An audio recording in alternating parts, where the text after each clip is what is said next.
Hi, this is James Shug with Westpac London's end of day report for Monday, June the 25th. Very much a risk-off day today with Europe the main focus.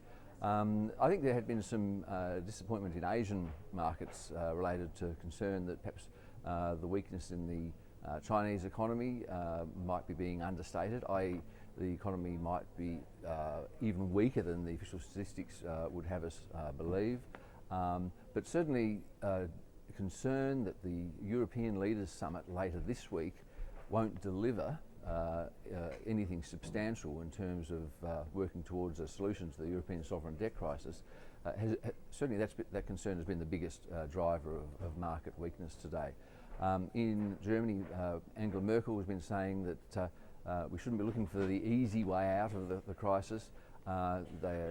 She's saying that Germany won't move on its insistence on austerity in countries that are receiving bailout support, and it looks like there's going to be more argument than favourable conclusion at what I think is the 19th summit about the crisis. It looks like, basically the aim is to go into these summits with low expectations so that you don't get too disappointed. And it may be that markets are now heeding that advice, but certainly in a very big way.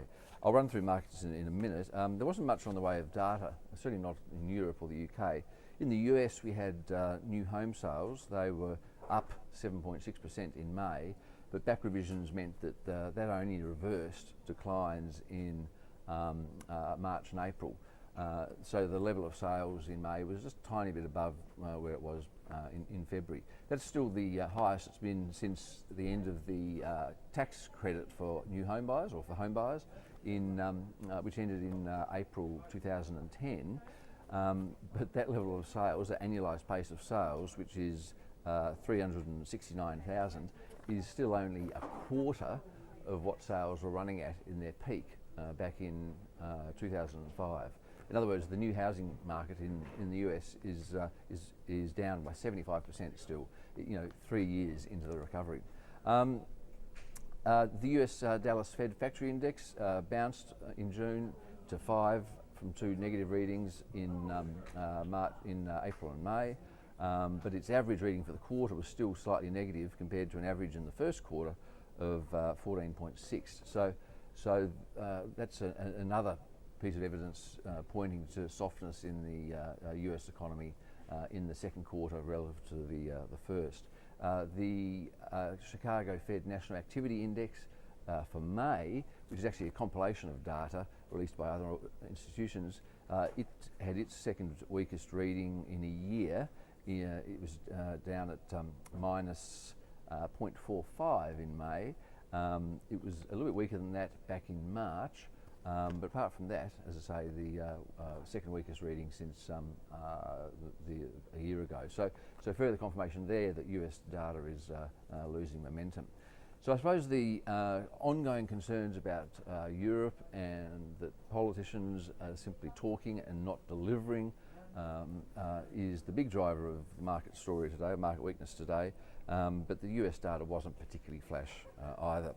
So given all that, here are the numbers. At the close, the London market down 1.1%, the French market down 2.25%, the Germans down 2.1%, the Spaniards down 3.4%, and the Italian market down 4% today. I didn't mention too, the new Greek Prime Minister and Finance Minister both can't make the EU Leaders Summit because of hospitalisation, and one's got an eye problem, one's got a gut problem. So that too sort of adds a sense, well, what's the point if the Greeks aren't even going to attend, albeit through misfortune. Okay, US lunchtime, the Dow's down 1.2%. The level there is 12,487. The Nasdaq's down 2% at the moment. In bond markets too, we saw Spanish bond yields jump about 30 basis points today from around 6.2 to 6.55%. Still below the 7% plus they were running last week, but on the way up again to a point that will soon prove unsustainable, we think, for the Spanish government. And Spain confirmed too today in writing that they are seeking that bank bailout of up to 100 billion euros, but the details haven't been finalised yet. In commodity markets today, oil's down 2% at $78.17 a barrel. Copper's down about 0.1%, but gold's up 1.2%. Bit of safe haven buying from Europe perhaps, $1,585 an ounce.